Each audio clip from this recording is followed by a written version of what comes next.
SIR এর কাজ যেটা পার্টির কাজ ছিল সেটা প্রায় হয়ে গেছে, এখন বিএলওরা করছেন।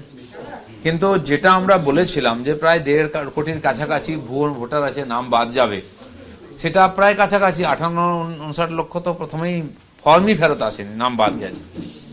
এরপরে যে ফর্মগুলো এসেছে একাধিক জায়গায় নাম আছে, তাদের ডাকছে, জিজ্ঞেস করছে আপনি কোথায় ভোটার থাকতে চান, কারো কাছে SMS এ মেসেজও আসছে।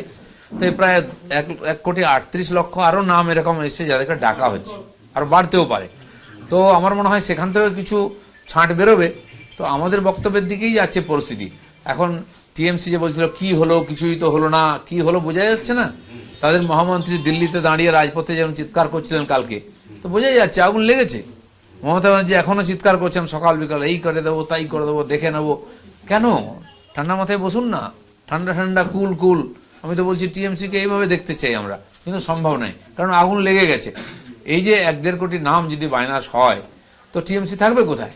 আর এটা যে সত্য কথা, তথ্যই তার প্রমাণ দিচ্ছে।